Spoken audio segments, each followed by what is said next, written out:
Magandang araw po sa inyong lahat. Nandito na naman po ang inyong lingkod para magbahagi ng isang kwento.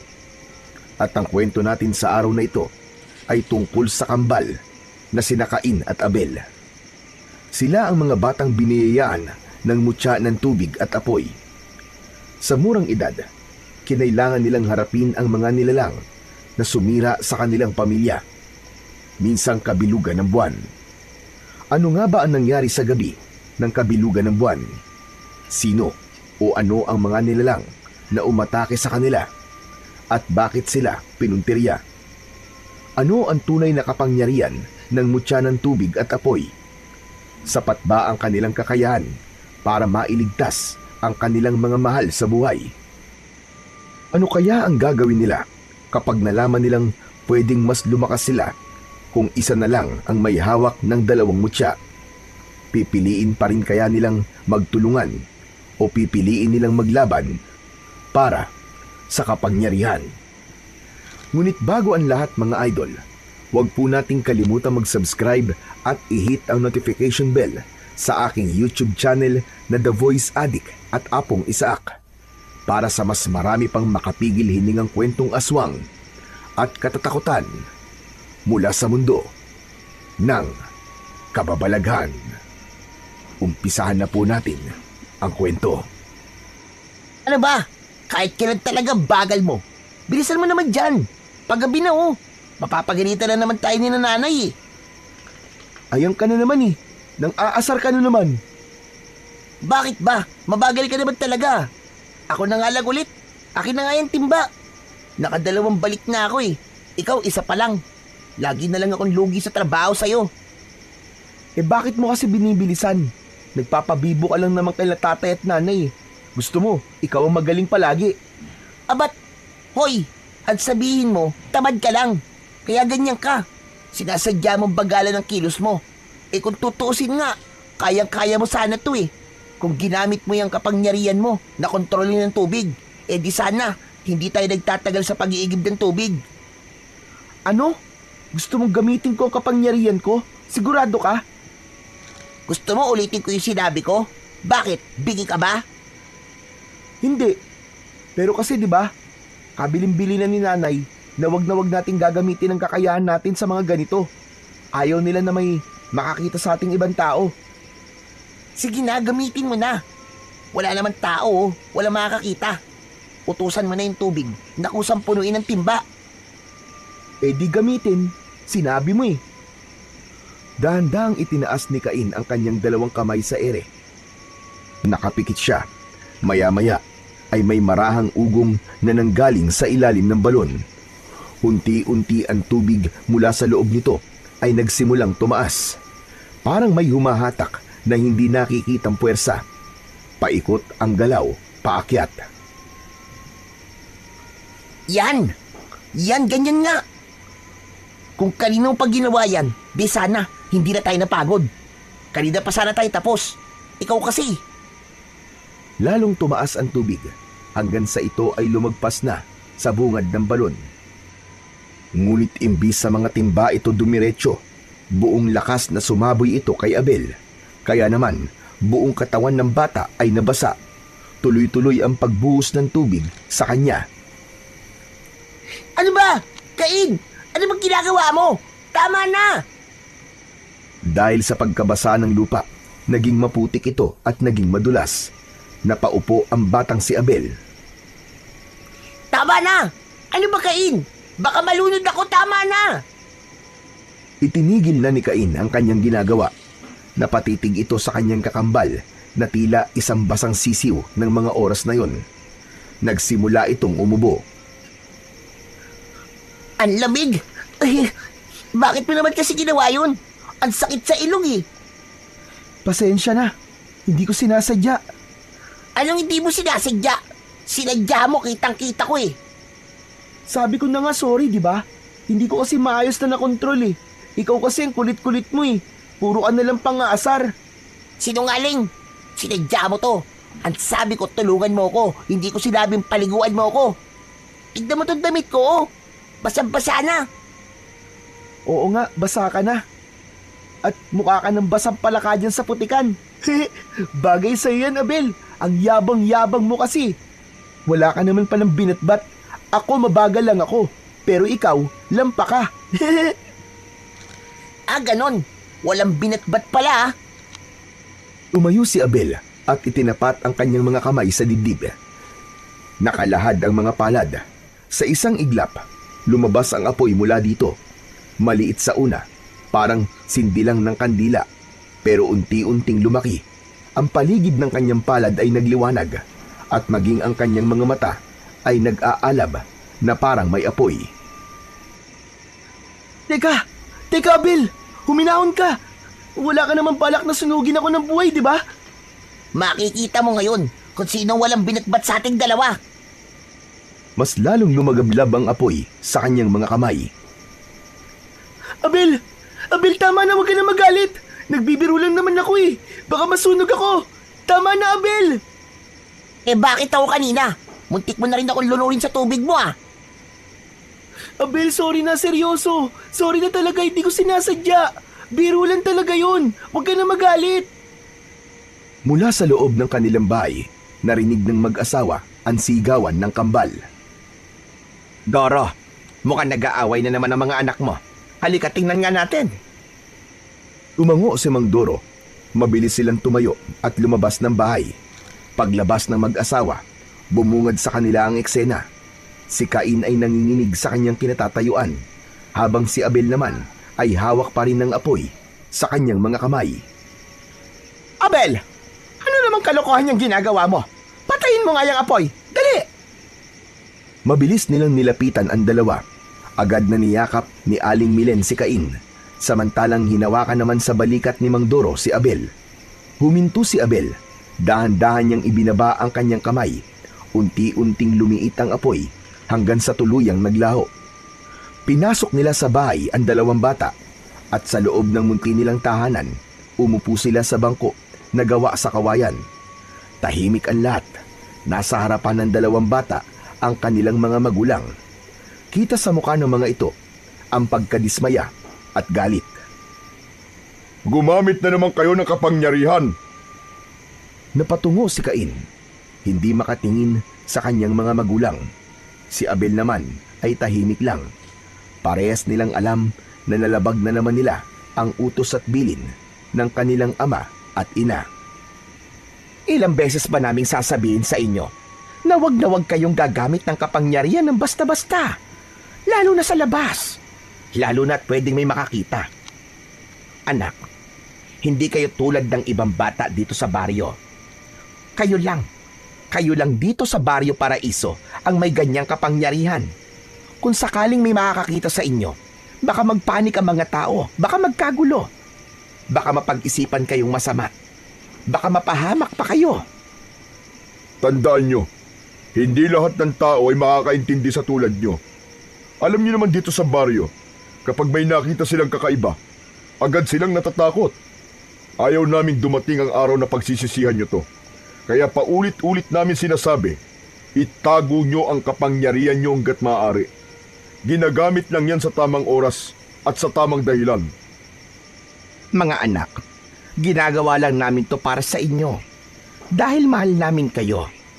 Kaya sana naman ay pakinggan nyo kami. Sorry na po, Nay, Tay. Hindi na po mauulit. Oo nga po. Sorry na po. O siya, sige na. Magpalit na kayo ng damit. Ayusin nyo na ang mga sarili nyo, ha? At kami naman ng nanay nyo ay magsasara na ng mga pinto at bintana. Maglalagay na rin kami ng mga bagong pangontra sa bawat sulok ng bahay. Mainam na nag-iingat sa panahon ngayon. Hindi natin alam kung kailan na naman sasalakay ang mga aswang. Tahimik lang na tumango ang magkapatid. Si Cain ay nakayuko. Pinaglalaruan ang laylayan ng kanyang sando. Si Abel naman ay pinupunasan ang kanyang buhok ng tuwalya, pero paminsan-minsan ay sumusulyap kay Cain. Makalipas ang ilang saglit, pumasok na ang dalawa sa kanilang mga kwarto. Sa sala, naiwan sina Aling Milen at Mang Doro. Agad nilang isinara ang mga pinto at bintana. Nagsabit sila ng bungkus ng bawang sa mga daan at nagsaboy ng asin sa bawat sulok ng bahay. Ginagawa nila ito dahil may kinakatakutan sa baryo. Kapag sumisikat ang bilog na buwan, pinaniniwalaan ng lahat ang pagsalakay ng mga aswang. Napatunayan na nila ito ng ilang beses dahil na rin sa madalas ay may naririnig silang malakas na atungal na nanggagaling sa gubat. May mga namamatay na hayop tulad ng manok, baboy, kambing at iba pa. May mga sinasabi ring taong nawawala na hindi na muli pang nahahanap. Dahil sa paulit-ulit na kwento ng katatakutan at pangyayaring paulit-ulit na nagaganap, lahat ay takot, lalo na kapag kabilugan ng buwan. Kaya naman ang lahat, pag sumasapit na ang 6:00 ng hapon, parang nagmamadali na ang mga tao na makauwi. Ang lahat ay sumusunod sa patakaran ng baryo. Bawal nang lumabas sa gabi at dapat nakalak na ang mga pinto at bintana. Samantala, ang kambal sa loob ng kani-kanilang mga kwarto ay tahimik na nagbihis at inayos ang kanilang mga sarili. Nang matapos, umupo si Cain sa kanyang katre. Nasa harapan niya ang isang lamesita kung saan nakapatong ang isang mangkok na may tubig. Itinapat niya ang isang daliri sa mangkok. Yan! Ganyan nga! Dahan-dahan lang! Gumalaw ang tubig ng paikot. Kinokontrol nito ang tubig sa pamamagitan ng kanyang isip. At sa kabilang kwarto naman, hawak ni Abel ang isang kandila. Tinitigan niya lamang ito at nagkaroon na kagad ng sindi. Sumiklab ang maliit na apoy sa pabilo nito. Wow! Ang ganda! Pinaglaruan niya ang apoy, pinaikot-ikot, pinalaki at pinababa. Si Abel ang mas bata sa kambal, nataglay naman ang kapangyarihan ng apoy. Mga anak, labas na kayo. Nakahain na ang hapunan. Halina. Halos sabay na lumabas ang kambal mula sa kani-kanilang mga kwarto. Sa kusina, nakahain ang pritong tilapia na paborito nilang dalawa. May ginisang gulay at mainit na kanin. Tahimik silang naupo sa upuan. Pumikit sandali at nagsimula ng dasal. Pagkatapos, isa-isa nilang sinandok ang pagkain at tahimik na kumain. Nang maubos ang kani-kanilang tilapia, sabay silang napatingin sa nag-iisang natirang isda sa gitna ng lamesa. Bigla, sabay nilang dinampot ang isda. Pareho silang nakahawak dito. Parehong ayaw bumitaw. Oh, akin na to eh. Ako ang unang kumuha. Hindi, akin yan! Mas nauna ako! Mas malaki nga yung isda mo kanina eh. Akin na yan! Ibigay mo na yan! Akin na sabi. Gutom pa ako. Gutom na gutom. Ako din naman ah. Bakit? Ikaw lang ba? Nagkatitigan sila ng masama. Parehong ayaw bitiwan ang pritong isda. Cain, Abel, ano ba yan? Nasa harap kayo ng hapag. Akin na nga yan. Ako na lang ang maghahati. Walang nakaimik sa dalawa nang hatiin ni Aling Milen ang isda at putulin ito sa gitna. O hayan, hati yan ha. Tapos ang problema. Nay, gusto ko po sana yung buntot. Hindi, akin yung buntot. Mas maraming laman yun eh, kesa dyan sa ulo. Kanina ka pa. Ako naman ang naunang anak eh. Ako ang mauunang mamili. Tumigil na nga kayong dalawa. Makinig kayo ha. Mali ang ginagawa nyo. Tama na yan. Hindi kayo dapat palagi nagpapataasan ng ihi. Magkapatid kayo. Kambal pa. Hindi dapat ganyan. Huwag niyong sanayin na palagi kayo nag-aaway, maski sa maliit na bagay lamang. Tama ang nanay niyo, mga anak. Dapat kayo'y nagmamahalan. Kayo ang nakakaintindi sa isa't isa. Dahil darating ang araw kapag wala na kami ng nanay niyo, kailangan kayong dalawa magkakampi. Kayo na lang ang meron sa isa't isa. Tahimik ang kambal, kapwa na payuko. Hindi palagi nakukuha ang gusto, mga anak. Minsan, kailangan matutong magbigay. Huwag kayong masanay sa palaging may agawan. Masanay kayo dapat na may unawaan. Sorry po, Tay. O sige na, kumain na kayo. Ang babaw ng pinag-aawayan nyo. Buntot lang ng isda. Oh, heto yung parte ko. Sa'yo na, Abel. Kain, kunin mo na yung nasa mesa. At akin na lang yung ulo. Ipinagpatuloy nila ang kanilang pagkain ng tahimik. Maya-maya, may narinig si Mang Doro na kakaiba. Bigla siyang napatigil, tumahimik at napalingon sa may pinto. Tahimik. Wala mo na magsasalita. May naririnig ako. Tumigil sa pagsubo ang mag-iina. Nakakunot ang noo ni Aling Milen habang nakatingin sa kanyang asawa. Walang kumibo. Dahan-dahan nilang ibinaba ang kanilang mga kutsara sa tabi ng pinggan. Napakagatlabi naman si Abel habang mahigpit na nakakapit sa duster ng ina. Dahan-dahang tumayo si Cain at naglakad papalapit sa bintana para sana sumilip. Pero bago pa man siya makarating doon, maigpit siyang hinawakan sa braso ni Mang Doro. Huwag kang lalapit. Hindi natin alam kung anong meron sa labas. Si Aling Milen ay dahan-dahang tumayo. Kinuha ang bote ng asin at nagsimulang iwisik ito sa paligid ng pinto at ng mga bintana. Panginoon, ilayo niyo po kami sa panganib. Bantayan niyo po ang aming tahanan. Pagkaraan ng ilang segundo, isang malakas na atungal ang dumagundong mula sa labas. Napahawak si Aling Milen sa kanyang dibdib. Toro! Mga aswang!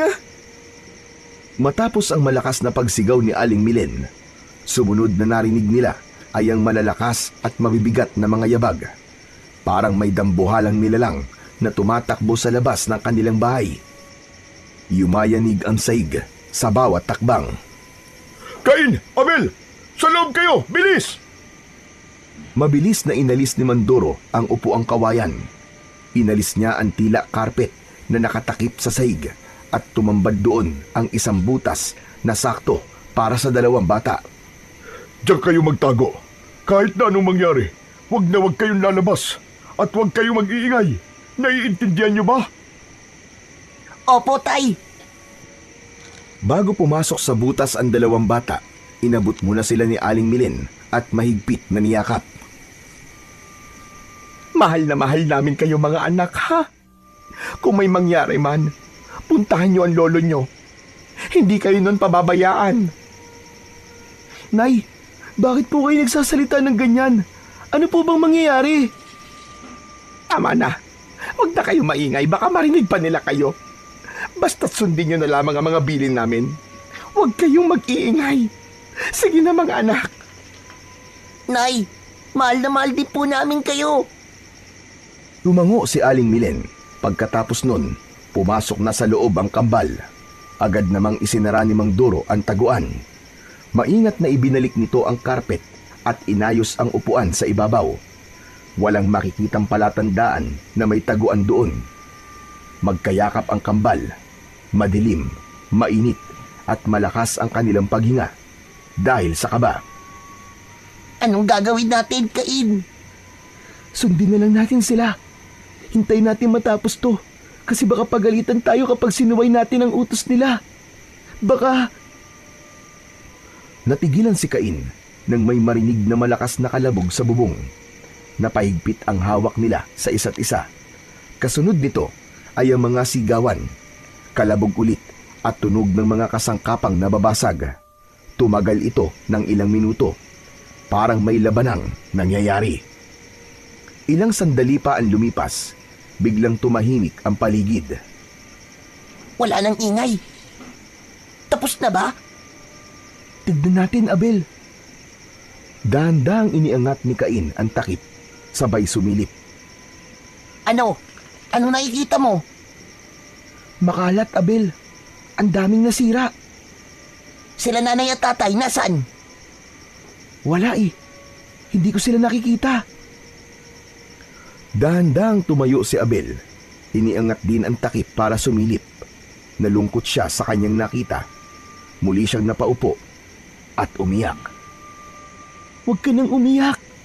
Huwag ka nang maingay. Sundin natin sila, nanay. Kahit na anong mangyari, walang lalabas dito. Muli silang tumahimik. Magkayakap ang kambal. Hindi na nila alam kung anong oras na. Lumipas pa ang ilang oras dahil sa pagod at kaba, nakatulog ang kambal. Kinabukasan, narinig nilang dalawa ang pagtilaok ng manok. Hudyat na mag-uumaga na. Dahan-dahang bumukas ang mga mata ni Cain. Ganon din si Abel. Pareho silang nanatiling tahimik at nakikinig sa paligid. May maraang yabag sa labas ng bahay. Tapos ay narinig nila itong sumigaw. Diyos ko! Ano nangyari dito? Doro! Milen! Nasaan kayo? Doro! Mga apo! Mga apo! Cain! Abel! Nagkatinginan ang kambal. Mabilis nilang nakilala ang boses. Ito ang kanilang Lolo Arman, ama ni Mang Doro. Si Lolo yun ah. Oo, siya nga. Lolo! Lolo, nandito kami! Lolo! Muli nilang inangat ang takip ng taguan. Nang marinig ni Lolo Arman ang tinig ng mga apo, agad itong pumasok ng bahay. Dahil wasak ang pinto, hindi na siya nahirapan. Nakita niya kagad ang dalawa na nakalitaw ang ulo sa ilalim ng upuang kawayan. Ano ginagawa niyo dyan sa ilalim? Nasaan ang mga magulang niyo? Ano nangyari dito? Lo, patulong po muna kaming makalabas.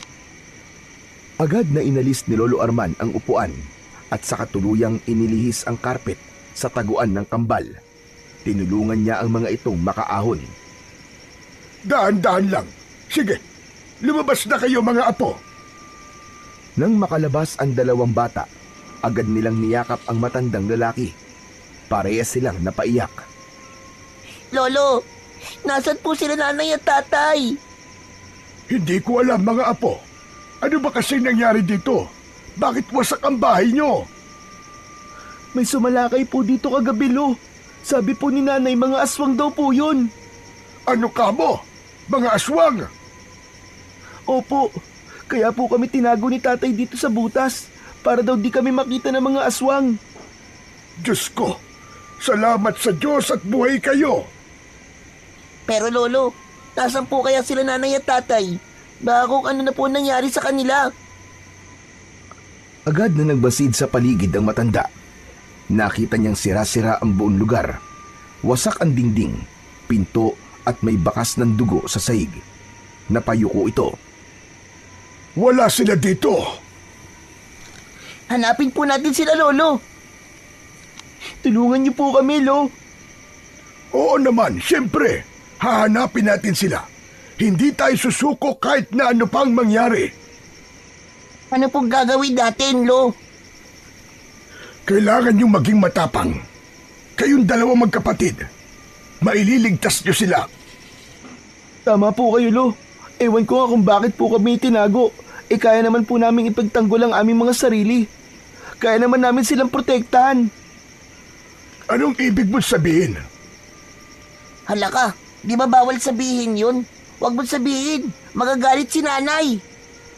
Sabihin niyo na sa akin, ano bang nangyayari? Kailangan niyang malaman, Abel. Walang ibang tutulong sa atin kundi si Lolo Arman. Sige na nga, sabihin mo na kay Lolo. Lolo, ang totoo po niyan eh. May kakaiba po sa amin. Ako, kaya ko po makontrol ang tubig. Ako naman po, kaya ko pong lumikha ng apoy. Alam ko, matagal na. Hindi lihim sa akin ang mga kakayahan niyo. Talaga po, Lolo? Ang sabi po kasi ni nanay, wala daw po nakakaalam na iba eh. Bakit? Iba ba ako sa inyo? Hindi po. Lolo ko po namin eh. O sige na, mabuti pa'y kumuha na kayo ng ilang personal niyong gamit. Lilipat muna kayo sa bukid, doon sa bahay ko. Doon muna kayo titira kasama ko. Sige po, Lolo. Tara na, Cain. Kunin na natin ang mga gamit natin. Bit-bit ang ilang gamit. Naglakad na ang tatlo palabas ng kanilang bahay. Medyo umaambon pa ng konti ng umagang yon. Habang naglalakad sila, napansin na kagad ni Cain na may nagtatakbuang tao. Ang karamihan sa kanila ay patungo sa iisang direksyon. Lolo, bakit parang may hindi magandang nangyayari? Kinakabahan po ako. Tignan niyo po ang mga tao. Kaya nga Mabuti pa isundan natin sila kung saan sila pupunta. Nakita nilang nagkukumpulan ang mga tao sa isang bakanting lote. Nakita nila ang takot sa muka ng mga taong naroroon. At may iba pa, nang mapansin sila ay bigla silang tumahimik, di makatingin sa kanila ng diretsyo. Ano pong nangyayari? Lolo, ano pong meron? Sandali lang. Ako muna ang titingin. Dito muna kayo. Maingat na lumapit si Lolo Arman sa gitna ng kumpulan ng mga tao. Pagdating niya sa harap, may 2 bangkay na nakahandusay sa lupa. Nakabalot ng puting kumot na may bahid ng dugo. Dahan-dahang lumuhod ang matanda. Nanginginig ang kanyang mga kamay habang iniaangat ang isang sulok ng kumot. Pagkaangat niya, agad niyang nakilala ang maputlang muka ng kanyang anak. Diyos ko! Doro! Sa isang iglap, parang bumagal ang paligid. Parang may matutulis na bagay na tumutusok sa kanyang dibdib. Lumapit siya sa kabilang bangkay. Tinignan niya kung sino ang naroon. Pag-angat niya, bangkay ng isa pang lalaki ang kanyang nakita. Wala si Milen. Bumalik siya sa bangkay ng anak. Muli niya itong tinignan. Napakuyom ang kanyang kamao. Nanginig ang balikat sa matinding emosyon. Pero agad niyang pinilit ang sarili na kumalma. Alam niyang hindi yun ang oras para mawalan siya ng kontrol. Alam niyang kailangan niyang protektahan ang kanyang mga apo. Muli niyang tinakpan ng kumot si Mang Doro. Tumayo siya. Mabigat ang hakbang na bumalik kina Cain at Abel na parehong naghihintay sa may gilid. Parehong kinakabahan. Halos hindi siya makatingin ng diretso sa mga bata. Pero kailangan niyang sabihin. Kailangan nilang malaman ang nangyari. Lolo, bakit po kayo umiiyak? Hindi agad sumagot si Lolo Arman. Tumayo siya sa harap nila at huminga ng malalim. Pinilit niyang patigasin ang tinig. Mga apo, si Tatay Doro nyo, wala na siya. Teka po, ano pong ibig niyo sabihin, Lolo, na wala na siya? Wala na siya. Patay na ang tatay ninyo. Sa narinig, biglang tumakbo si Cain. Sumingit siya sa mga tao hanggang sa makarating sa harap kung saan naroon nakalagak ang 2 bangkay. Tatay! Mabilis siyang tumakbo papalapit. Hindi na siya napigilan ng mga taong naroon. Tinanggal niya ang kumot. Tumambad sa kanya ang muka ng kanyang ama. Wala ng buhay. Maputla, malamig at may dugo sa gilid ng labi. Tatay! Napatakbo si Abel sa tabi niya nang makita rin ang muka ng ama. Napaluhod ito. Hindi! Hindi totoo to!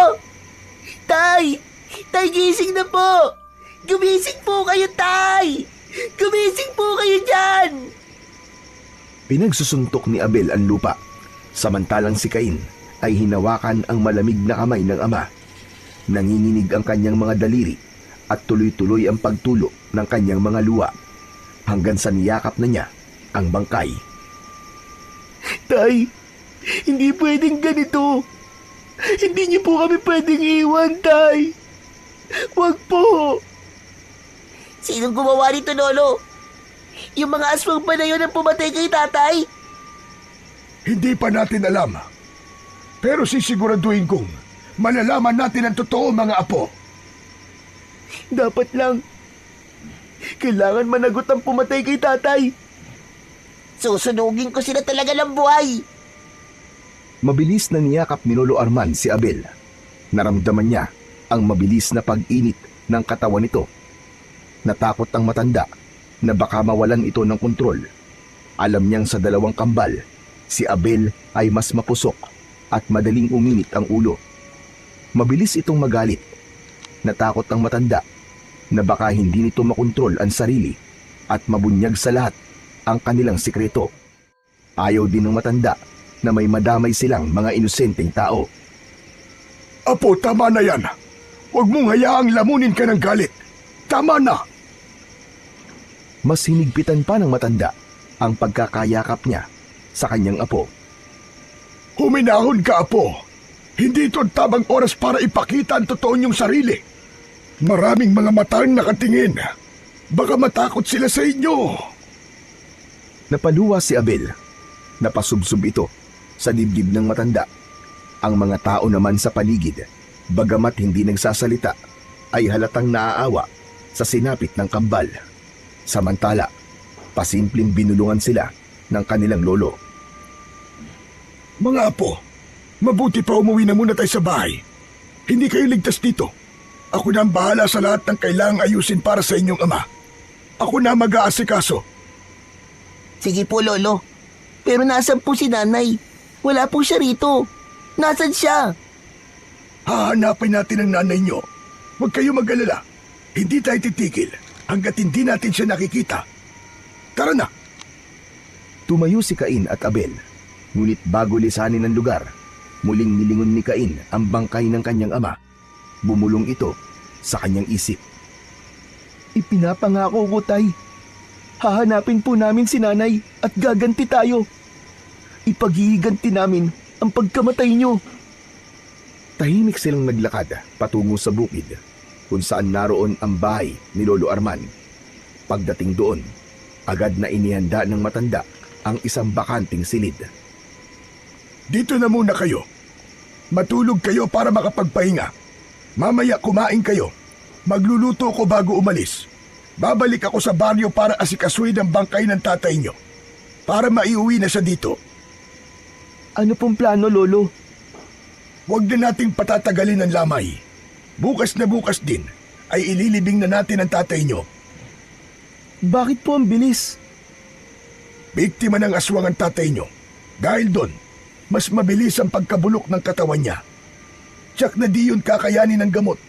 Tsaka marami pa tayong dapat na gawin. Hahanapin pa natin ang nanay nyo. Si nanay. Buhay pa po kaya siya, Lo? Hindi tayo pwedeng mawalan ng pag-asa, Abel. Hanggat hindi natin nakikita ang katawan niya, hanggat walang patunay, may posibilidad na buhay pa siya. Kaya kailangan nating magmadali. Sang-ayon po ako, Lolo, sa plano po ninyo. O sige na, magpahinga na kayo. Magluluto lang ako. Sige po, Lo. Tahimik na pumasok sa loob ang kambal. Wala ni isa sa kanila ang nagsalita pa. Pareho silang pagod na sa emosyon at lungkot na naranasan nila mula pa ng gabi hanggang sa matagpuan nilang patay ang kanilang ama. Tahimik silang nahiga sa banig. Si Cain ay tumalikod. Lumuha siya ng tahimik hanggang siya ay makatulog. Hapon na magising ang dalawa. Naalimpungatan lamang sila sa ingay ng mga tao sa paligid. Pagmulat ng kanilang mga mata, bumalikwas na ng bangon si Cain. Nauna na siyang lumabas ng pinto. Sa labas, nakita niya ng nakaayos na ang sala. Agad niyang nasilayan ang kabaong ng kanyang ama. Naroon sa tabi nito ang kanilang Lolo Arman.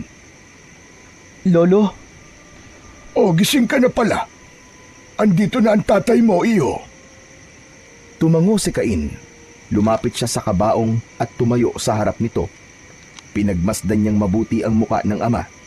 Payapa naman ito, pero bakas pa rin ang pinagdaan ng hirap at sakit. Hindi niyo ginalaw ang pagkain na inihanda ko.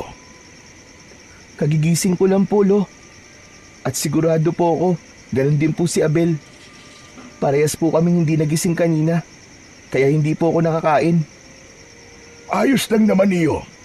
Kumain kayo pag nagutom na kayo. Opo, huwag po kayo mag-alala sa amin, Lo.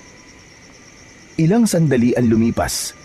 Hindi nila namalayan na nakatabi na sa kanila si Abel. Tay, wala na talaga si tatay. Patay na talaga siya. Agad na niyakap siya ni Cain. Habang yakap siya nito, bumagsak ang kanyang mga luha sa dibdib ng kapatid. Hindi nila alintana ang paglapit ng ilang tao sa kanila sa likuran. Tay, sorry po. Sorry po sa lahat ng naging kasalanan namin sa inyo. Sorry po, Tay. Pagkatapos nilang umiyak, umupo sila sa tabi ng kabaong ng ama. Mabilis na lumipas ang oras. Kinagabihan, naging isang kakaibang lamay ang naganap. Walang tao sa paligid, maliban sa kanilang tatlo. Ang lamay, walang tao. Nakasarado ang mga pinto at bintana. Dahil na rin yun sa takot na umiiral sa mga taga-baryo at sa alituntunin na kanilang sinusunod. Wala nang lalabas ng bahay kapag gabi. Nakita nila ang kanilang lolo, tulad ng nakikita ng dalawa sa kanilang mga magulang. Nakita nilang nagsasabit ito ng pangontra, tulad ng bawang, asin at ilang piraso ng telang may orasyon. Isa-isa niya itong inilalagay sa bawat sulok ng bahay, sa bintana at sa pintuan. Kinaumagahan, sinimulan na nila ang paghahanda para sa libing. Isinakay ang kabaong ni Mandoro sa isang simpleng kariton na may humihila na kalabaw. Tulong-tulong ang lahat ng mga lalaki sa baryo. Ang sementeryo sa Baryo Paraiso ay matatagpuan sa paanan ng bundok. Nang matapos ang libing, naiwan ang tatlo sa sementeryo. Nakaupo sila sa ugat ng punong kahoy malapit sa puntod ng kanilang ama.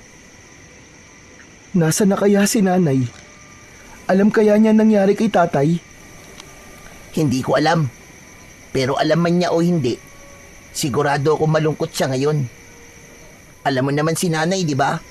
Hindi yun mapakali pag wala si tatay sa tabi niya. Kaya nga nag-aalala tuloy ako sa kanya. Ipangako natin sa isa't isa, Cain, na ipaghihiganti natin si tatay. At hahanapin natin si nanay. Hindi tayo titigil hanggat hindi ito nangyayari. Babalikan natin silang lahat. Silang lahat na may kagagawa dito. Huwag niyo na munang isipin sa ngayon na magiganti, mga apo. Ang kailangan niyo maging matatag, lalo na ngayon. Tumango ang kambal, sang-ayon sila sa sinabi ng kanilang lolo. Makalipas ang ilang araw, pagkatapos ng libing, nanatili si Cain at Abel sa bahay ng kanilang lolo Arman sa bukid. Simple lang ang buhay nila doon. Ang bahay ng matanda ay gawa sa kahoy at pawid. Walang kuryente at ang ilaw nila tuwing gabi ay mula sa gasera at kandila. Tuwing umaga naman, tumutulong sila sa mga gawain sa paligid. Nag-iigib ng tubig sa poso, nagpapakain ng mga manok at kambing, at minsan tumutulong sa pagtatanim ng gulay. Pinilit nilang mabuhay ng normal, ayon na din sa payo ng kanilang lolo. Sa tuwing nagtatanong sila kung ano ang plano o kung kailan hahanapin ng kanilang ina, palaging sinasabi ng matanda na merong tamang panahon para doon. Wala silang magagawa kundi ang maghintay. Hanggang isang araw, dumating si Lolo Arman na humahangos. Halos mabitiwan ito ang hawak na mga gulay. Basa ng pawis ang kanyang noo at malalim ang kanyang paghinga. Cain! Abel, mga apo! Tara sa sala! Madali kayo!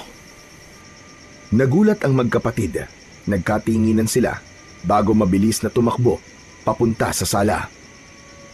Alam ko na kung sino kumuha sa nanay niyo. At alam ko na rin kung saan sila dinala. Totoo po, Lolo? Saan po?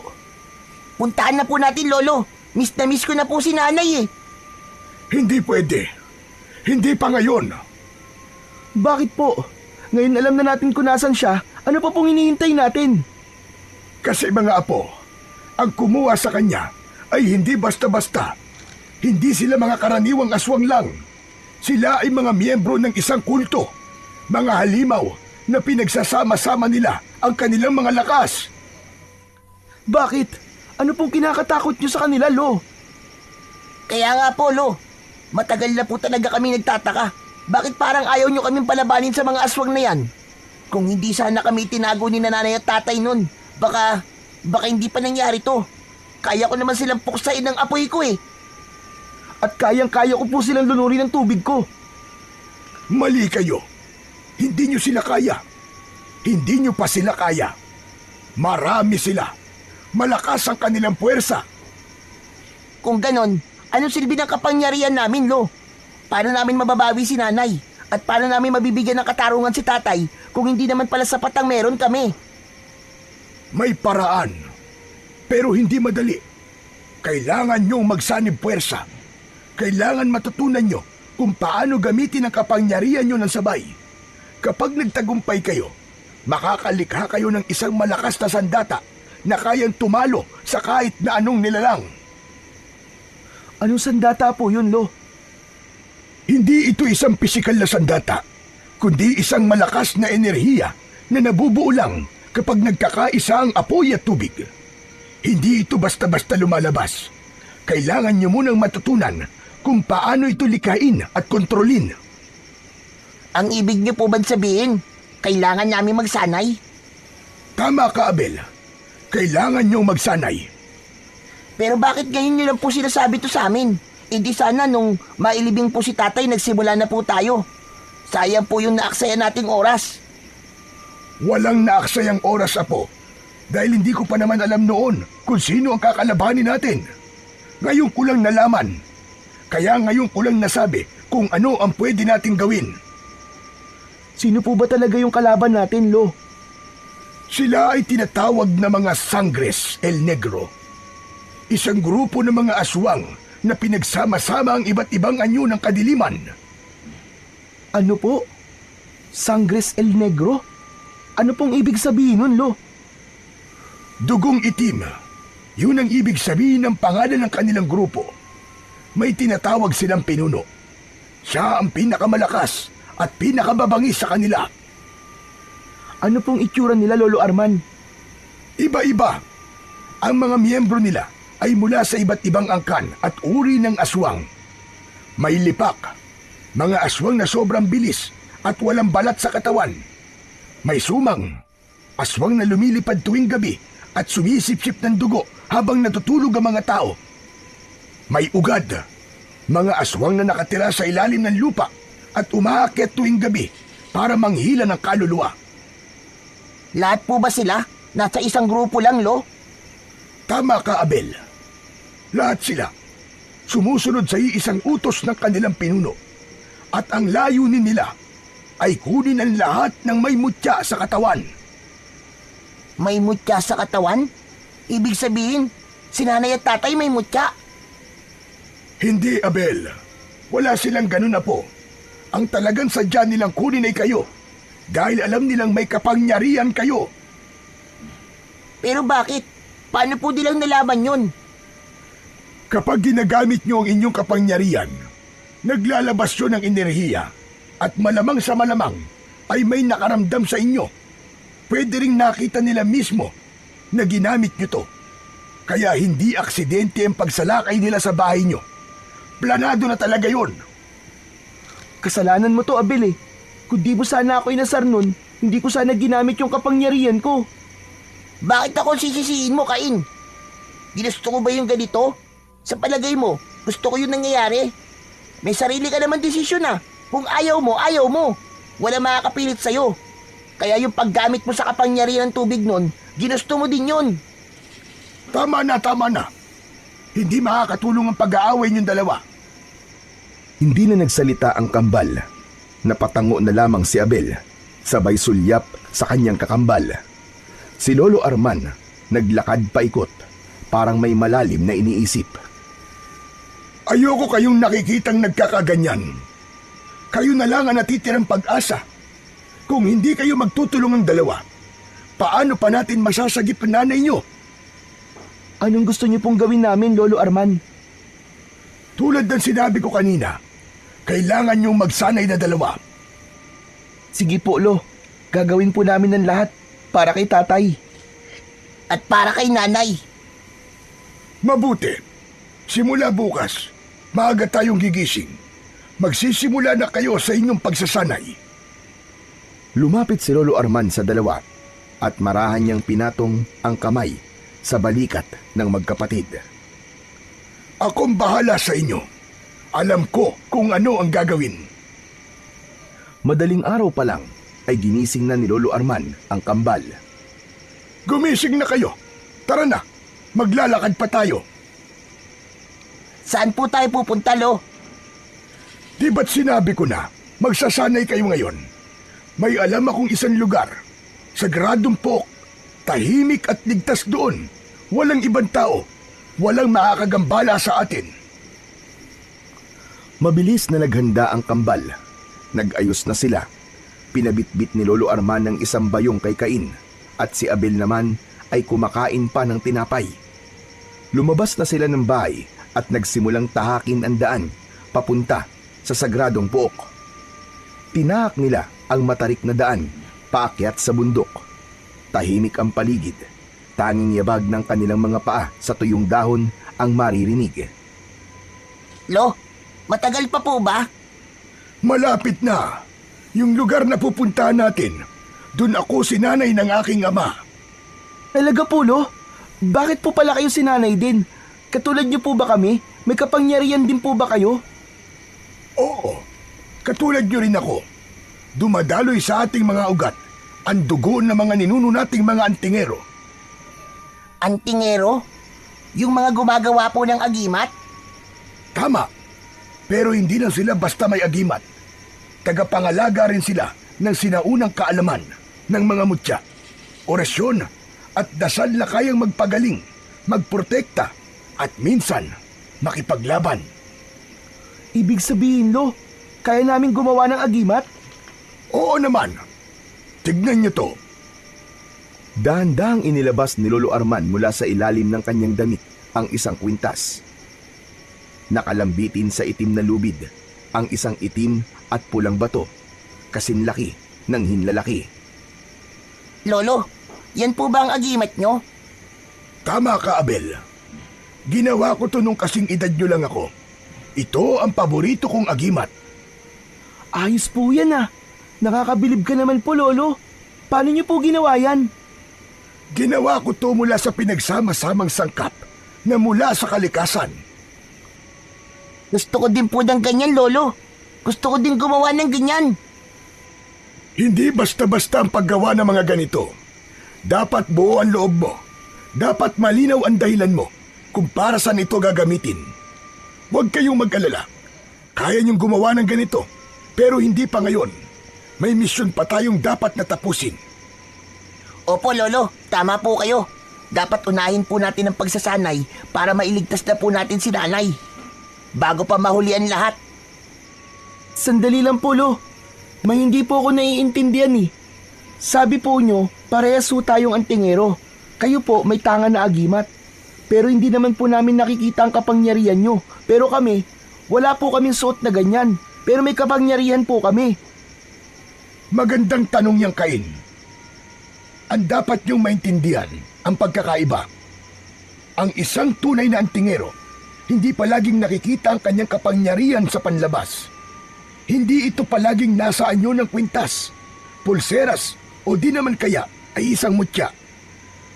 Teka, nalilito pa rin po ako eh. Hindi po ba ang agimat ang nagpapalakas po sa isang antingero? Oo, tama ka, Cain. Pero hindi ito ang pinagmumulan ng lahat. Minsan ang kapangyarihan ay nasa loob na, nasa paniniwala, nasa dugo. Kayo, ipinanganak kayong may taglay na likas na lakas. Bihira yun. Kadalasan, kailangan pang ipamana ang kapangyarihan sa pamamagitan ng orasyon at ritual. Pero kayo mismo ang naging sisidlan. Ano po? Sisidlan? Oo, yung mga katulad ko, kailangan pa ng mutya o agimat para magtaglay ng kapangyarihan. Pero kayong magkapatid, kayo ang mismong lalagyan, ang mismong katawan nyo, ang pinagpapahingahan ng elemento ng apoy at tubig. Kaya maski wala kayong suot na kwintas, may kapangyarihan na kayo. Nagpatuloy sa paglalakad ng tatlo hanggang sa lumipas ang ilang oras. Huminto si Lolo Arman sa harap ng isang malaking balete. Masukal at mataas ang damo sa paligid nito. Bahagyang iniangat ni Lolo Arman ang kamay at parang may binigkas na dasal. Maya-maya pa ay unti-unting nahawi ng kusa ang mga damo at ibang harang. Lumitaw ang isang napakagandang lugar. Nandito na tayo, mga apo! Natahimik ang kambal. Hindi sila makapaniwala sa kanilang nakikita.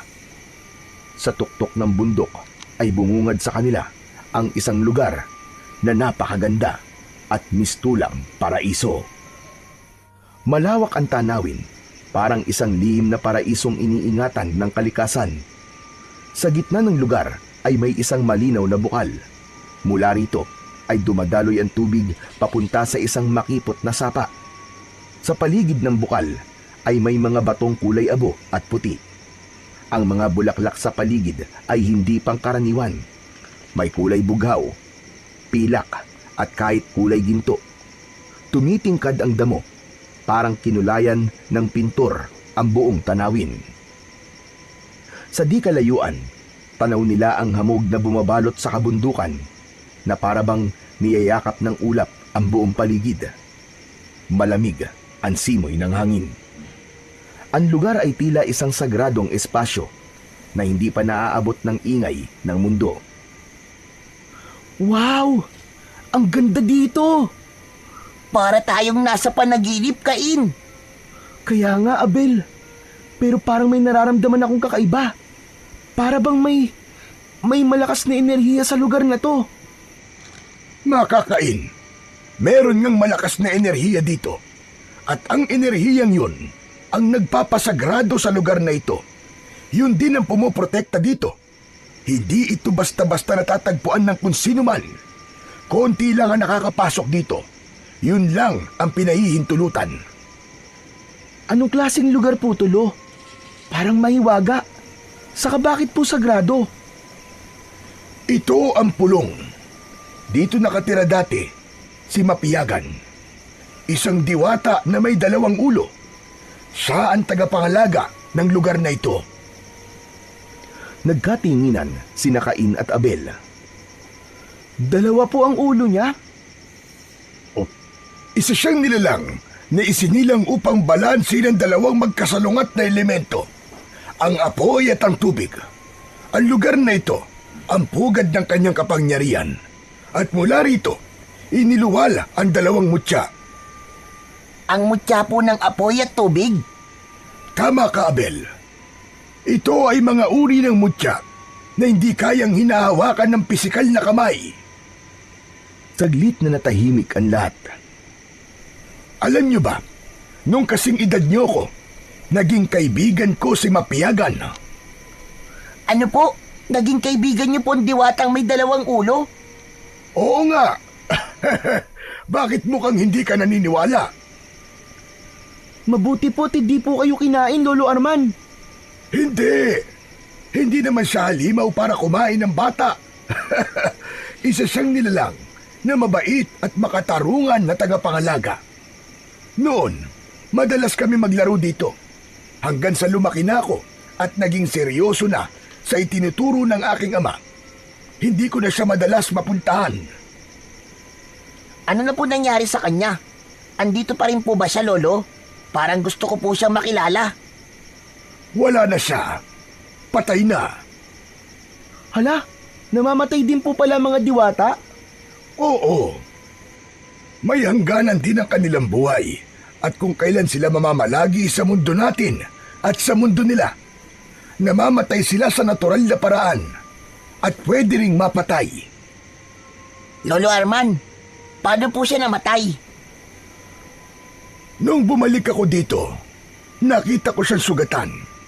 Hindi ko alam kung sino ang gumawa nun sa kanya, pero ang hinala ko, mga nilalang na gustong umagaw ng kapangyarihan niya.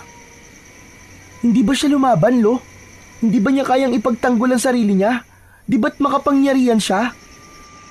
Lumaban siya hanggang sa huling hininga niya. Ipinaglaban niya ang lugar na ito. Pero kahit gaano kalakas ang isang diwata, kapag mag-isa at sugatan, matatalo siya ng pagod at sakit. Pero bago siya tuluyang na maalam, tiniyak niyang mananatiling ligtas ang lugar na ito. Itinanim niya ang huling bugso ng kanyang enerhiya sa paligid. Yan ang dahilan kung bakit hindi ito mapasok ng masasamang nilalang hanggang sa ngayon. Gusto ko pa rin sana siyang makita kahit sandali lang, Lolo Arman. Hindi niyo na kailangan makita siya dahil nasa inyo siya. Ha? Ano pong ibig niyo sabihin, Lolo? Alam niyo, sinabi niya sa akin noon, na ibibigay niya sa akin ang kanyang mga mutya. Akala ko nga mga bato yung ibibigay niya sa akin, pero hindi pala. Ibig sabihin, kami po yun? Tama ka, Abel. Natumbok mo.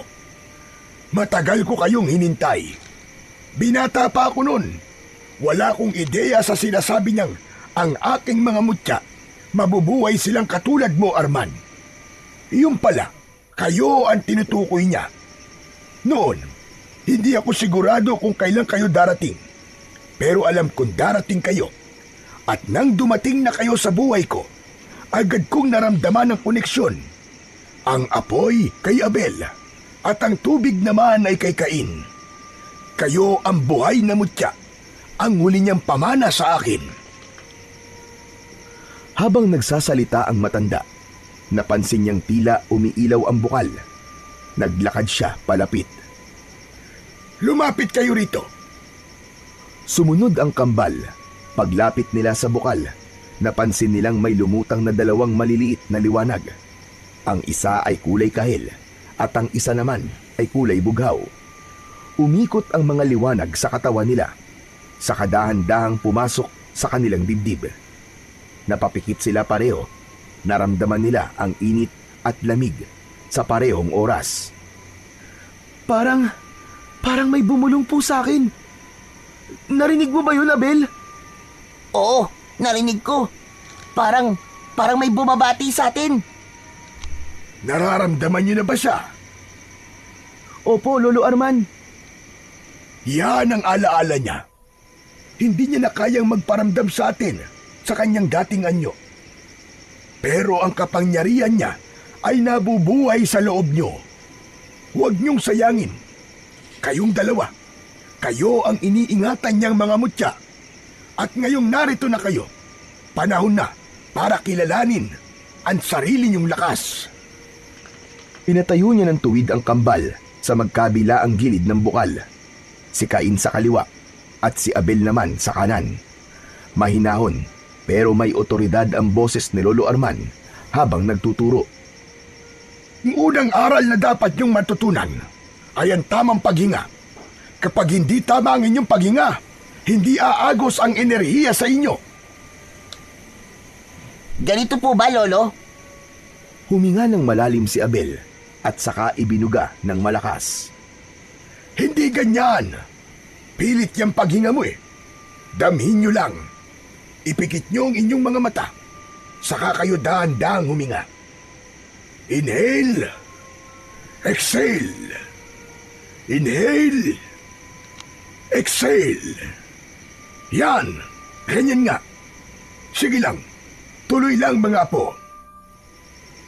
Sumunod ang kambal sa itinuro ni Lolo Arman. Tahimik silang pumikit.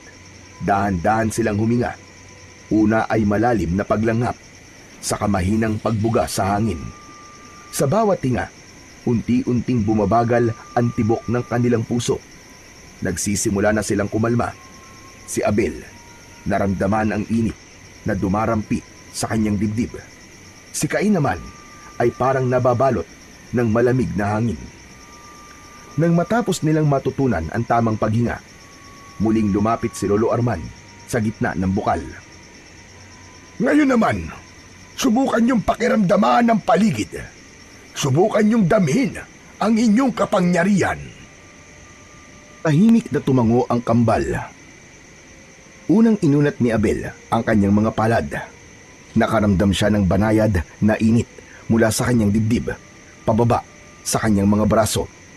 Maya-maya, mula sa kanyang palad ay unti-unting lumitaw ang maliit na apoy. Sa kabilang panig, dahan-dahan namang iniangat ni Cain ang kanyang mga kamay. Mula sa ere ay nagsimulang mag-ipon ng hamog. Ang tubig ay dahan-dahang nabuo sa kanyang harapan.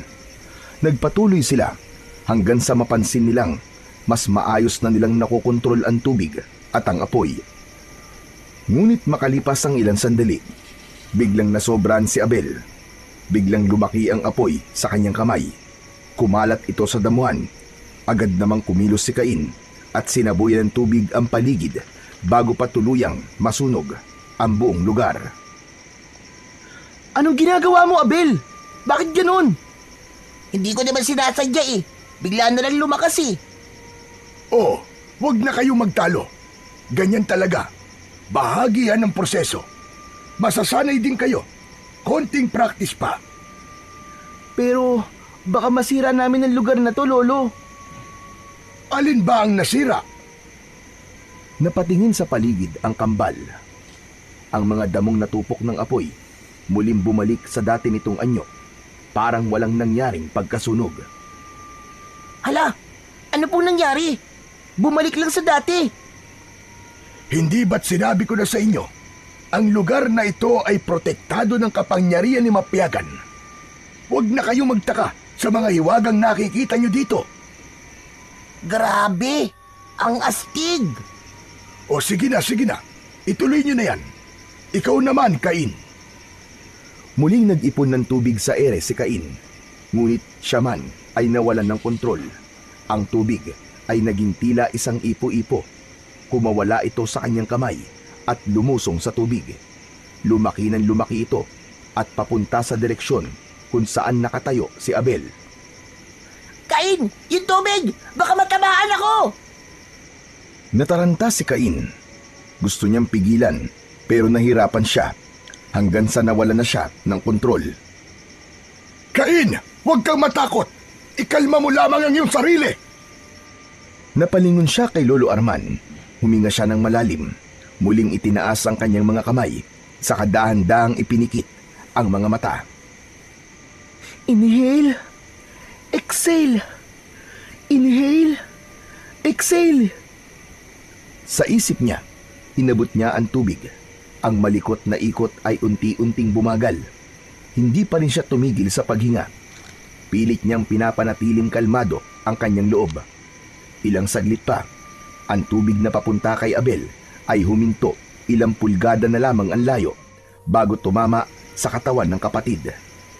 Nagsimula itong tumaas at maya-maya ay bumalik sa dati nitong anyo. Naging malamig na hamog at biglang dumilat si Cain. Ang galing! Nagawa ko! Ang galing nun, tol. Ang astig. Kinabahan ako dun ah.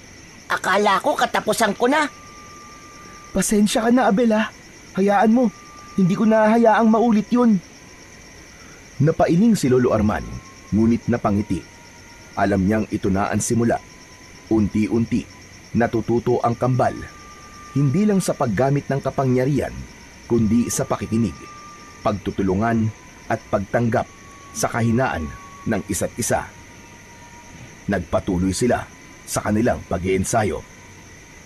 Ngayon naman, subukan ninyong pagsabayin ang kapangyarihan ninyo. Sabay nilang inilabas ang apoy at ang tubig. Sa hangin, nagtagpo ang dalawang magkasalungat na elemento, ngunit sa halip na magbanggaan, unti-unti itong naglaho. At doon yun nagsimula. Lumitaw ang usok, umikot ito sa itaas at saka bumaba ng dahan-dahan sa lupa. Kumalat itong tila hamog na bumalot sa buong lugar. Lolo Arman, ano po ito?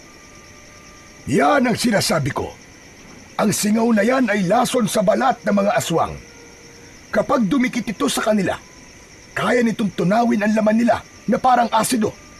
Yan ang magiging malakas na sandata ninyo kapag magkasama kayo. Napangiti ang dalawang bata. Kita sa mga mata nila ang pagkamangha. Nagawa natin, Abel. Maililigtas na natin si nanay. Tama ka, Cain. Malapit na. Kailangan na lang nating matutunan lahat ng ituturo ni Lolo Arman. Tama yan. Ang bawat araw na darating ay mahalaga. Dahil hindi lang ang buhay ng nanay nyo ang nakataya dito. Dahil kung walang kikilos laban sa mga aswang na yon, mas marami pang buhay ang madadamay at masasayang dahil sa pagkakalat nila ng lagim. Tumango ang kambal sa mga salitang binitiwan ng kanilang lolo. Naging malinaw sa kanila ang kanilang papel at kung ano ang magiging silbi ng kanilang kapangyarihan. Tahimik sila. Parehas na seryoso ang mga mata. Sa murang edad na 10, naramdaman nila ang bigat ng responsibilidad Ngunit sa halip na matakot, pinili nila ang sumulong. Ginusto nilang matuto at gugustuhin nilang lumaban para sa katahimikan ng kanilang lugar. Umuwi na muna tayo at magpahinga.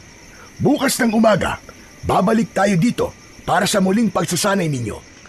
At sa huli, haharap kayo sa isang pagsubok para malaman natin kung talagang handa na kayo. Opo, Lolo. Sige po, Lolo Arman. Matapos ang huling bilin sa kanila ni Lolo Arman, tahimik na bumaba ng bundok ang tatlo. Hindi na sila nag-usap habang naglalakad. Pero sa kanilang mga muka ay bakas ang pagod at pananabik. Sa mga sumunod na araw, nagpatuloy pa ang kanilang mga ginagawang pagsasanay. Wala silang sinayang na oras. Halos araw-araw walang patid. Sa loob ng halos 1 linggo, pinagsanayan nila ang tamang galaw, kontrol ng damdamin at disiplina sa paggamit ng kani-kanilang kapangyarihan. At higit sa lahat, natutunan nilang sabayan ang isa't isa. Naging biyasa na sila sa paglikha ng singaw. Kontrolado na nila kung gaano kalakas ito at kung kailan titigil. Hindi naging madali ang kanilang pinagdaanan.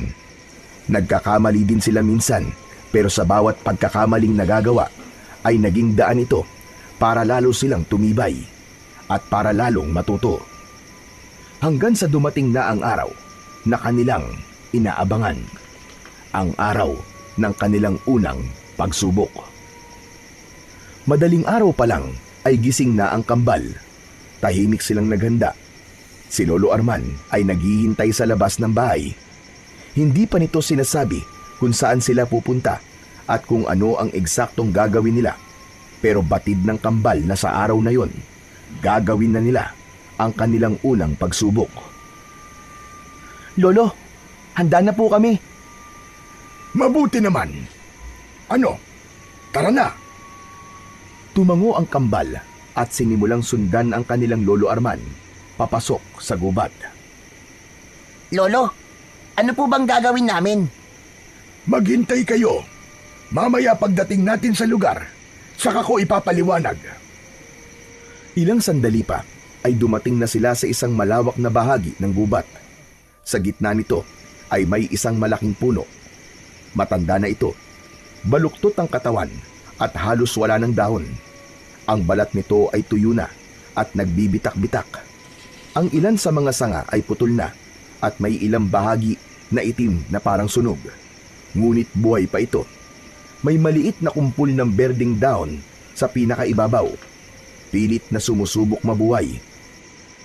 Sa ilalim nito ay makikita ang tuyong lupa na hindi nakakatanggap ng sapat na tubig. Ito ang unang pagsubok nyo. Ang punong ito ay matagal nang naghihingalo. Tignan nyo, kukonti na lamang ay tuluyan na itong mamamatay. Ano pong gagawin namin, Lolo? Kailangan ninyong mapanatiling buhay ang halamang ito sa loob ng 3 araw. Ikaw, Cain, ang magbibigay ng tubig sa mga ugat. At Abel, ikaw naman ang magbibigay ng init na kailangan nito. Pero kailangan niyong tiyakin na hindi sobrang init o sobrang tubig ang inyong maibigay. Kapag hindi balanse, kapag hindi nyo nakontrol, mas mabilis ang pagkamatay nito. At sa oras na namatay ito, hindi kayo papasa sa unang pagsubok. Gaano katagal po namin gagawin to, Lolo Arman? 3 araw. Kailangan niyong gawin ang lahat para mapangalagaan ang puno na ito. Nagsimula na silang umayos sa magkabilaang gilid ng puno. Dahan-dahan siyang huminga at pinadaloy ang kanyang enerhiya sa kanyang palad. Lumabas ang tubig. Bumaba ito sa lupa. Dahan-dahang tumulo sa mga tuyong ugat ng puno. Si Abel naman ay pumikit. Dahan-dahang huminga. Mula sa kanyang palad ay unti-unting sumingaw ang init. Hindi nakakapasong apoy, kundi isang banayad na enerhiya. Ramdam niya itong gumagapang sa kanyang mga ugat, dumadaloy sa kanyang mga braso, at pagkatapos ay lumalabas sa kanyang mga kamay. Ang init ay parang sikat ng araw tuwing umaga. Mainit pero hindi masakit sa balat. Hinawakan niya ang katawan ng puno. Pinadaloy niya ang enerhiya at tamang init para mabuhay ang puno. Yan! Ganyan lang. Tama ang ginagawa nyo. Magaling. Ipagpatuloy nyo lang ang ginagawa nyong yan. Makalipas ang ilang sandali, may ilang bahagi ng lupa ang tila gumalaw. Ang mga ugat ay nagsimulang sumipsip ng tubig. Ngunit nang muling lumakas ang init na mula kay Abel, biglang nagbitak ang isang bahagi ng kahoy at nasunog. Abel, hinay-hinay lang. Pasensya na, nasabik lang ako. Huwag nyong gamitin ang inyong emosyon o damdamin. Gamitin nyo ang inyong pandama. Damin nyo at pakinggan ang pangangailangan ng puno. Sige, ituloy nyo lang. Sige, isa pa. Subukan natin ulit. Muli silang pumwesto. Dahan-dahan nilang pinagsabay ang kanilang kapangyarihan. Huminga sila at ipinikit ang kanilang mga mata. Pinakiramdaman nila ang buhay sa paligid. Napangiti naman si Lolo Arman. Sa loob ng 3 araw, araw-araw silang bumabalik sa puno. Minsan nagkakamali pa rin sila. Minsan sobrang init. Minsan sobrang tubig. Pero natuto silang humingi ng tawad sa isa't isa. Natuto silang bumawi. Natuto silang makinig. At sa huling araw, pagdating nila sa lugar, nakita nilang may bago nang nangyari.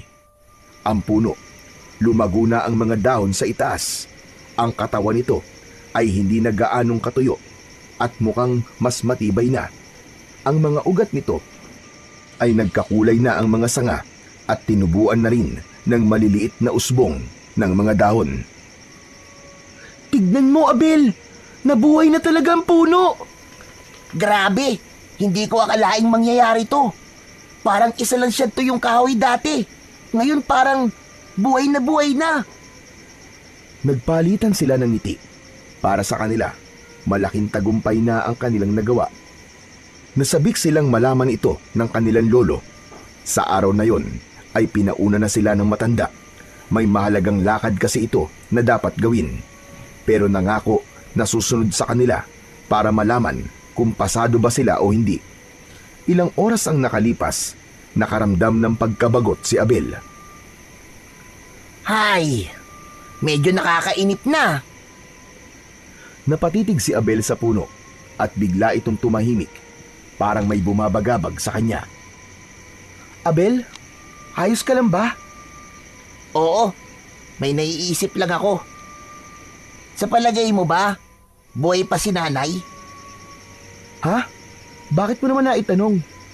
Hindi ka ba naniniwalang buhay pa siya? Gusto kong maniwala, pero kasi ilang linggo na rin ang nakakaraan. Buwat ng huli natin siyang makita eh. Si tatay nakita kagad natin yung katawan niya. Paano kung sa ibang lugar pala'y tinapon ang bangkay ni nanay at saka... Tumigil ka nga. Buhay pa si nanay, hindi pa siya patay. Huwag ka magsasalita ng ganyan. Kaya nga tayo nagsasanay, di ba? Para iligtas siya. Oo nga, nagsasanay nga tayo. Pero wala namang kasiguraduhan kung ano ba talaga ang naging kalagayan ni nanay. Si Lolo, sinabi niya noon na alam niya kung nasan siya dinala. Pero ba't ganon? Hindi pa rin niya sinasabi sa atin kung saan. Ginawa na natin ang lahat. Siguro naman, napatunayan na natin na kaya natin. Ano pa bang kulang? Tahimik si Cain. Hindi siya sumagot kagad.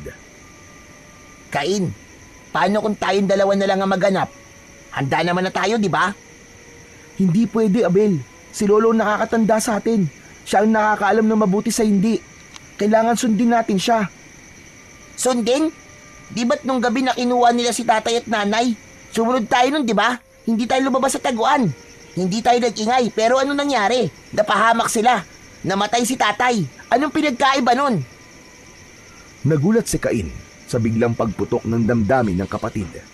Hindi niya alam kung ano ang isasagot. Paano kung hindi tayo sumunod nun? Paano kung lumabas tayo, tapos nilabanan natin yung mga aswang? Baka buhay pa si tatay ngayon. Hindi mo ba naiisip yon? Pwede. Baka nga. Pero, paano kung tama sila? Si Lolo, si tatay, si nanay. Paano kung lumabas tayo nun tapos hindi pala natin kaya? Tapos hindi lang si tatay yung nawala. Baka pati tayo, Abel. Baka pati tayong dalawa patay na rin. Kung ganun na nangyari, sino pa ang lalaban sa mga aswang? Sino pa ang magliligtas kay nanay at sa mga kababaryo natin? Di ba? O sige, sabihin nating tama ka. Pero kasi ngayon, may magagawa na tayo eh. Kaya na natin. Gusto ko nang kumilos. Gusto ko nang hanapin si nanay. Miss na miss ko na siya eh. Hindi ko na kayang maghintay pa. Matagal silang natahimik. Kapwa hindi makatingin sa isa't isa dahil sa magkasalungat na paniniwala. Ilang sandali pa, si Cain ang bumasag sa katahimikan. Sa totoo lang, naiintindihan kita, Abel eh. Parehas tayo ng gusto pero naisip ko na mas tamang huwag tayong kumilos ng padalos-dalos. Huwag natin sayangin ang lahat ng pinaghirapan natin. Magtiwala lang tayo kay Lolo. Darating din ang tamang oras. Hindi sumagot si Abel. Nakayuko siya, nakapikit. Pinipigilan ang sarili na maiyak. Maya-maya pa ay dahan-dahan siyang tumayo at walang lingon likod na naglakad palayo. Oh, saan ka pupunta, Abel? Wala. Kailangan ko lang mapag-isa. Iiwan mo ako dito? Hindi pa tayo tapos, Abel. Hindi na tumingin si Abel. Diretso lang siya sa makitid na daan, patungo sa mas masukal na bahagi ng gubat. Pero hindi siya pinabayaan ni Cain. Sinundan niya ang kanyang kapatid. Cain, bakit ka ba sunod na sunod? Kasi kapatid kita at ayoko mapahama ka. Hindi natin kabisado ang gubat na to. Baka kung anong mangyari sa'yo. Naglakad silang dalawa. Ilang minuto ang lumipas. May narinig silang kaluskos sa likuran ng matataas na damo. Nagkatinginan silang magkapatid. Mula sa likod ng mga damo ay lumabas ang isang batang lalaki. Marungis ito. Halos kasing edad lang nila. Nanginginig ang bata habang naglalakad. Hawak nito ang tiyan na parang may sugat. Uy, bata! Okay ka lang ba? Dahan-dahang lumingon ang bata. Nanlaki ang mga mata ng kambal sa kanilang nakita. Ang bata, unti-unting nagbago ng anyo. Ang kanyang balat ay umitim at ang kanyang mga mata ay naging kulay pula. Lumitaw ang matatalas nitong mga ngipin at matutulis na pangil. Hala! Aswang yan! Bumilis ang tibok ng puso ni Abel. Uminit bigla ang kanyang ulo pagkakita sa aswang. Agad na lumabas ang apoy sa kamay niya. Itinutok ito sa bata. Ang bata, bagamat nasaan yung aswang ng mga oras na yon, ay hindi naman umaatake. Nakatitig lang ito sa kanila. Sandali lang, Abel! Sandali! Huwag! Aswang yan, Cain! Hindi mo ba nakikita ang itsura niya? Baka saktan tayo niyan! Hindi, teka lang. Hindi naman niya tayo sinasaktan eh. Tignan mo. Natatakot siya oh. Natatakot? O ngayon, porke ba natatakot na siya, hahayaan na lang natin siya? Nakita mo naman di ba kung paano siya nagbago ng anyo? Kung hindi natin siya uunahan, baka bigla niya tayong kagatin o atakihin. Alam ko yun. Pero pakiramdaman mo. Mukhang hindi naman siya ganun eh.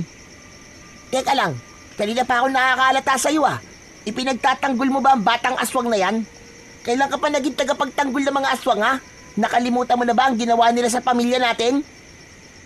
Biglang natahimik si Cain. Nanginig ang kanyang kamay. Nakatitig pa rin sa kanila ang aswang. Ang anyo nito ay nananatiling malahalimaw pero wala naman itong ginagawa. Tumabi ka! Tatapusin ko na to! Akong bahala! Hindi, tumigil ka, Abel! Tama na yan! Iniharang ni Cain ang kanyang katawan sa pagitan ni Abel at ng batang aswang. Desidido siyang protektahan ang nilalang na yon. Naramdaman niya kasing may kakaiba sa bata. Hindi siya nakaramdam ng panganib sa katauhan nito. Umalis ka dyan, Cain! Huwag mong harangan ang apoy ko! Papatayin ko yung aswang na yan! Tama na, Abel! Ano ba? Hindi tayo sinalay para pumatay ng mga tao o nilalang na wala namang ginagawang masama sa atin. Hindi ganito ang itinuro sa atin ni Lolo Arman. Saka isa pa, hindi naman lahat ng aswang ay masasama eh. Tulad ng tao, posibleng meron ding mababait. at merong masasama. At yung bata na yan, hindi siya masamang aswang. Maniwala ka sa akin. Napuno ng tensyon ang pagitan nila. Nakataas pa rin ang mga kamay niya. Parehong may apoy. At talagang pipigilan mo pa ako ah. Oo, hindi ako aalis dito. Mahina ka. Duwag. Lagi ka na lang nagpapatalo sa awa mo. Hindi ka talaga bagay sa ganitong laban. Kung pagiging mahina ang tumangging pumatay, kung duwag ang tawag mo sa mga marunong magpigil, di oo. Mahina na ako kung mahina. Duwag ako, oo. Pero hindi ako papayag na ikaw ang maging halimaw. Hindi mo naiintindihan eh. Kailangan natin gawin to. Ginulo ng mga katulad niya ang buhay natin. Pagkakataon na natin para makaganti. Gante, Abel? Gante? Kung papatayin mo ang batang aswang na yan na wala namang ginagawang masama, ano ang magiging kaibahan mo sa kanila? Isa ka ring aswang. Masahol ka pa. Tahimik si Abel. Tumutulo ang pawis sa kanyang noo. Mahigpit ang pagkakakuyom ng kanyang kamay. Nanginginig. Nandun pa rin ang apoy. Bahagya lang kumalma, pero hindi pa rin nawawala. Sige, kung talagang gusto mo siya saktan, saktan mo na rin ako. Sige na, tumira ka na. Hindi ako lalaban sa iyo, Abel. Kung papatayin mo ako, hindi ako babawi. Inagat ni Abel ang kanyang labi. Nabilog ang kanyang mga mata. Ang apoy sa kanyang kamay ay mas lalong nag-alab. Halos sumasabog na. Ngunit makalipas lamang ang ilang sandali. Unti-unti ang ningas ay naglaho. Bumuntong hininga si Abel. Umurong ng isang hakbang. Sige na. Panalo ka na. Pero kung pipiliin mong kampiyan ng halimaw na yan, mabuti pang maghiwalay na tayo. Huwag ka nang lumapit sa akin ha. Hindi na kita kailangan. Abel! Hindi ko na kaya. Ayoko nang palaging pinipigil. Ayoko nang palaging tinuturuan ng tamang gawin. Alam ko na kung anong tama para sa akin. At yun na yung hanapin si nanay. Kahit anong mangyari. Kahit mag-isa ako. Tumalikod si Abel. Naglakad palayo sa kanya at hindi na lumingon. Sa kanyang likod, nakatayo si Cain. Tahimik, tulala, at parang unti-unting nadudurog ang puso. Biglang gumalaw ang batang aswang. Parang nahihirapan at namimilipit ito sa kanyang sugat. Halatang pinilit lamang nitong maging matapang at matatag sa harap nila upang ipakita na handa nitong ipagtanggol ang kanyang sarili. Pero nang sila na lang ni Cain ang naroon, lantad na ang kahinaan nito. Lumapit si Cain. Dahan-dahan. Huwag kang matakot. Hindi kita sasaktan, bata. Napaatras ang bata. Lumayo. Mailap siya. Nasa mata nito ang takot at pagkalito. Umupo si Cain sa lupa at inilapat ang likod sa katawan ng puno. Sa kamarahang nagsalita. Bata, hindi ako kaaway. Gusto kitang tulungan. Napatitig sandali sa kanya ang batang aswang. Ilang sandali pa, dahan-dahan na itong lumapit sa kanya. At nang makalapit ng bahagya, sumandal din ito sa punong katabi ng bata at huminga ito ng malalim. Gusto mo bang gamutin ko ang sugat mo? Tumango ang bata. Nagbago na ang anyo nito nang lingunin ni Cain. Hindi na ito mukhang halimaw. Agad siyang naghanap ng anumang halamang gamot sa paligid at nang makahanap, pinitpit niya ito gamit ang isang bato at dahan-dahang nilapat sa sugat ng bata. Sandali lang ha. Tiisin mo. Medyo mahapdi kasi ito eh. Napangiwi ang batang aswang pero hindi ito umatras. Parang naramdaman itong hindi siya pababayaan ng batang lalaki sa harap niya. Ilang saglit lang ay narinig ni Cain ang isang pamilyar na tinig. Cain! Abel! Nasaan kayo? Lolo! Nandito po ako! Ilang saglit pa ay lumitaw si Lolo Arman. Nanlaki ang mga mata niya nang makita ang sugatang bata na halos nakadikit na kay Cain. Oh, ano nangyari dito? Sino ang batang yan? Hindi ko po siya kilala, Lolo eh. Pero natagpuan po namin siya ni Abel na sugatan. Lumapit ang matanda at sinuri ang sugat ng bata. Inilabas nito ang sisidlang may langis. Ibinuhos niya ito sa mga sugat. Mabisa ito. Panlinis ng iyong sugat. Sandali. Nasaan nga pala si Abel? Lo, umalis po siya eh. Sinabi niya po na hahanapin niya na raw po si nanay. Nang mag-isa? Opo, nagtalo po kasi kami kanina eh. Hindi po niya nagustuhan na kinontra ko po siya. Hindi! Hindi ngayon ang panahon para mag-away kayo. Tsaka hindi pa ito ang tamang oras para sumugod sa pugad nila. Hindi niya alam kung ano ang papasukin niya. Ayaw po niyang makinig sa akin, Lo eh. Wala na daw po makakapigil sa kanya. Ay nako! Bakit niya naisip yun? Alam ba niya kung saan nahanapin ang nanay niyo? Saka hindi niya kilala kung sino-sino ang makakaharap niya doon. Malulupit sila. Wala silang awa. Masasaktan ang kapatid mo sa ginawa niya. Ano pong gagawin natin, Lo? Hindi ko rin naman po alam kung saan po siya pupunta. Biglang kinalabit ng batang aswang si Cain at paulit-ulit na itinuro ang kanyang sarili. Hindi naman ito maunawaan ni Cain. Ano yun? Alam mo kung saan siya pupunta? Tumango ang bata. Tumingin ito kay Cain. Sa kamarahang nagsalita sa pabulong na tinig. Doon ako nakatira. Doon ako galing. Alam ko kung saan ang pugad ng mga aswang. Alam ko ang daan. Teka, nakakapagsalita ka pala eh. Oo, pasensya na kung di ka agad ako nagsalita kanina ha. Di ko kasi alam kung anong sasabihin ko eh. Naunahan kasi ako ng takot sa inyo. Totoo ba lahat ng sinasabi mo? Kung totoo, ibig sabihin, kaya mo kaming dalhin doon? Oo, kaya ko kayong samahan doon. Dali lang. Mapagkakatiwalaan ka bang talaga? Baka naman patibong lang ito. Baka nilalapit mo lang kami sa panganib. Baka gusto mo lang kaming iligaw para abangan ng mga kasama mo at patayin. Tahimik ang batang aswang. Yumuko ito at sa kamarahang umiling. Kung wala ho kayong tiwala sa akin, ayos lang po. Naiintindihan ko po. Hindi ko po kayo pipilitin. Hindi ko lang kasi maintindihan. Bakit mo naman ituturo sa amin ang inyong pugad? Anong kapalit? Wala po. Wala po akong hihinging kapalit. Dahil ako pa nga po ang dapat na may bayarang utang na loob eh. Ginapot niyo po ang sugat ko. Saka marami na po akong nakitang masasamang ginagawa ng mga kapwa ko aswang. Ayoko na po ang ginagawa nila eh. Handa po ako.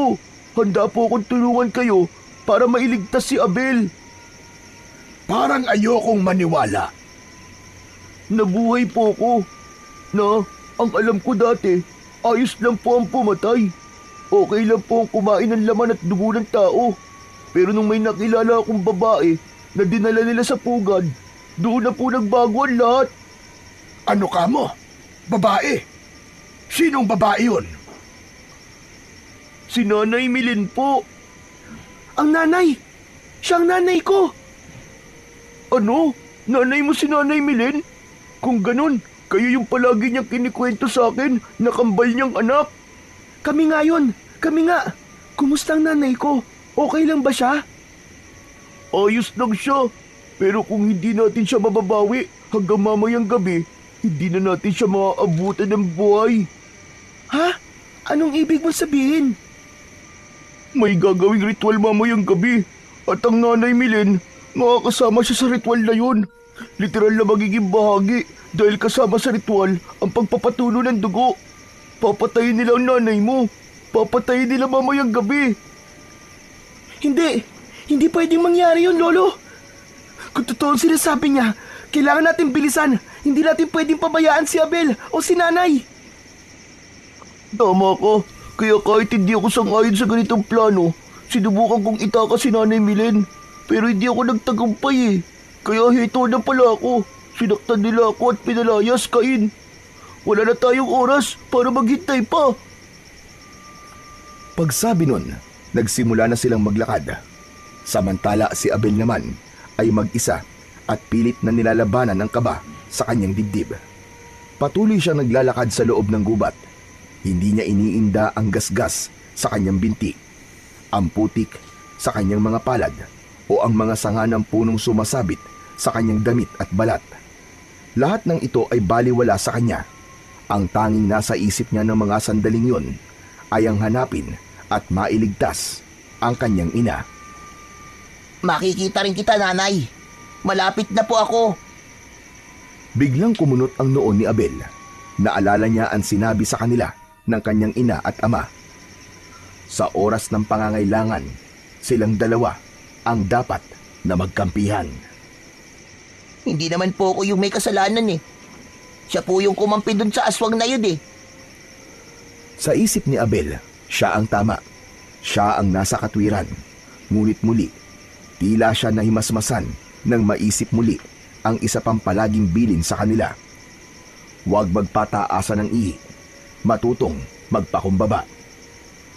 Mali ba ako, nay? Panay ang tanong niya, maski walang sumasagot. Nagpatuloy siya sa paglalakad. Makalipas ang halos 1 oras pa, napansin niyang tila paggabi na. At sa may bandang unahan niya, may nakita siyang mga liwanag. Dahan-dahan siyang lumapit. Sa harap niya, may nakita siyang isang maliit na baryo na tila ba nakatago sa gitna ng kagubatan. May mga nakita siyang mga kubo at tao sa paligid. Agad siyang pumwesto sa likod ng puno. Maingat na sumilip. Una niyang napansin ang isang malaking siga sa gitna ng mga kabahayan. Sa tabi nito ay may mga nakatayong poste at doon niya nakita ang nanay niya na si Aling Milen. Nakapiring ang kanyang mga mata. Nakatali ang mga kamay at paa sa poste. Sa tabi nito ay may 3 pang taong nakatali rin. Isang matandang lalaki, isang dalaga at isang bata. Lahat sila ay sugatan at tila pagod na pagod. Napakapit si Abel sa katawan ng puno. Ang nanay ko! Si nanay! Pinilit niyang hindi umiyak. Alam niyang hindi yun ang tamang oras para makaramdam ng lungkot. Ngunit hindi niya rin naiwasang madurog ang puso sa tagpong kanyang nasaksihan. Nagmasid siyang muli sa isang banda ng baryo. Nakita niya ang ilang mga taong naroroon. Hindi sila normal. Mapupula ang kanilang mga mata.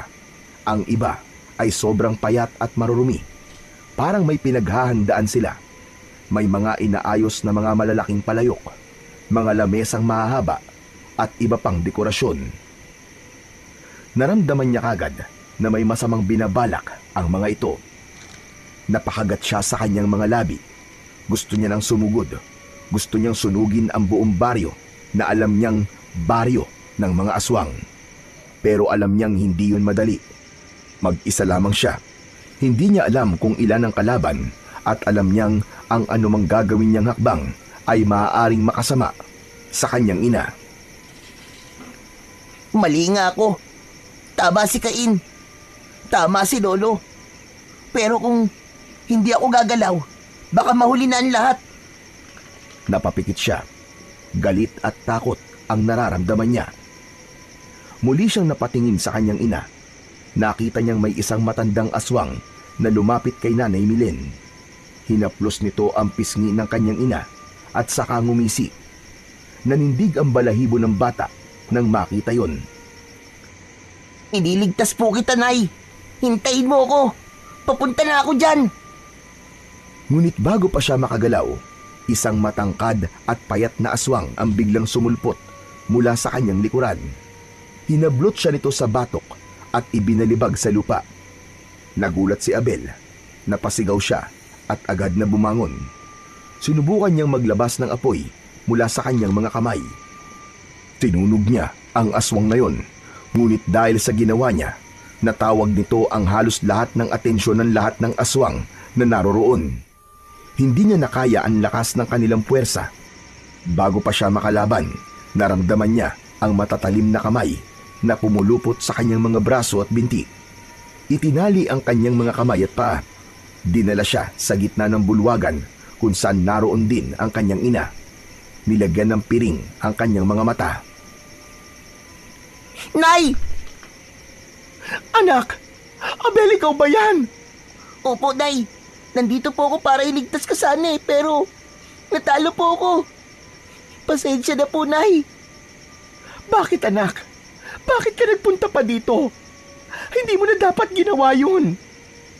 Pero, Nay, Natigilan silang mag-ina nang marinig ang malakas na halakak ng pinuno ng mga aswang. Sinasabi ko na nga ba at sasagipin mo ang iyong ina, bata? Walang kahirap-hirap. Nasa atin na ang isang makapangyarihang bata. Tamang-tama. Maiaalay natin siya mamaya sa ating puon. Tiyak na mas lalakas na ang ating kapangyarihan. Patuloy sa pagsasaya ang mga aswang. Samantala, sa kabilang bahagi naman ng gubat, naituro na ng batang aswang kina Lolo Arman at Cain ang pugad nila. Nagkubli sila sa mataas na damuhan habang pinagmamasdan ang paligid. Lolo Arman, ayun po sila. Nakita ko po si Abel. Tinali siya. Si nanay din. Anong gagawin po natin? Mag-iisip ako. Hindi tayo pwedeng kumilos ng padalos-dalos. Napakarami nila dito. Cain, Lolo, pasensya na po pero hanggang dito na lang po ako. Ha? Abay, bakit naman? Hindi ko kayang lumaban sa mga kasamahan ko. Hindi ko rin kayang traidorin sila. Ayoko madumihan ang mga kamay ko sa dugo ng kapwa ko aswang. Naiintindihan ko. Salamat sa tulong mo, bata. Nagpaalam na ang batang aswang at tuluyang naglaho sa madilim na bahagi ng kagubatan.